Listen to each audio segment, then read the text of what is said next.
Begin. Hello, my name is Shaheen, And I'm Katie. and we're going to talk about how not to die in Olin.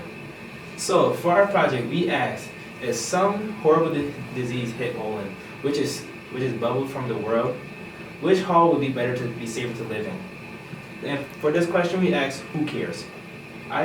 For one, I said Oliners care because you want to know where to survive, where you want to go when a disease breaks out, and also the faculty cares because they love their students and they want us all to survive.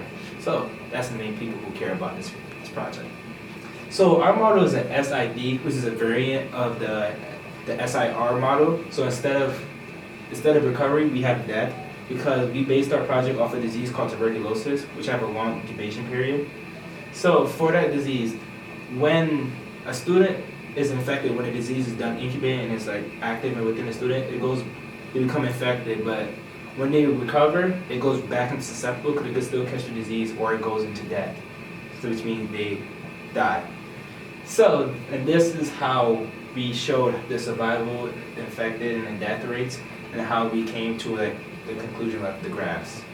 And also, we made it based on assumptions of the population. We made like a general idea of the population of both halls, and also we gave West Hall a higher infection rate because of its more dense population as a whole compared to East Hall, which is a suite style living quarter. And also since we based off tuberculosis, it is not really like a real disease. We made a fake disease based off a real disease, so it's loosely based off of it as a whole. For answering our question with our model, we found that at every point in time, it is safer to be in East Hall.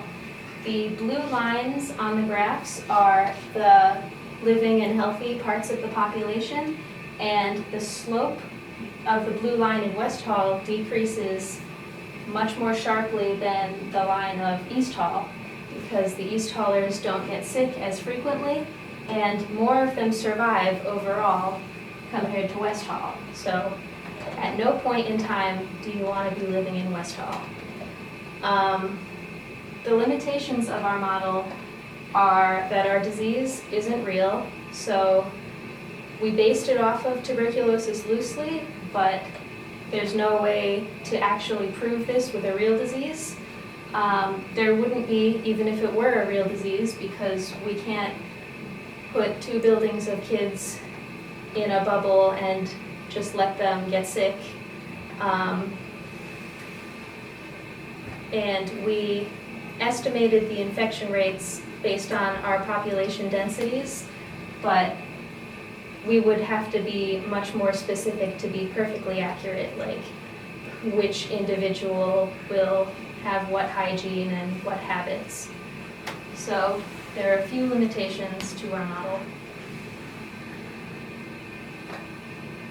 So, for the conclusions made, pretty much East Hall is much better surviving, and also this spanned over 500 days in total. So this is why the slopes of each line starts to level out, because students either stop dying or they don't really catch the disease anymore, and since there's not many people infected, so it just levels out over time.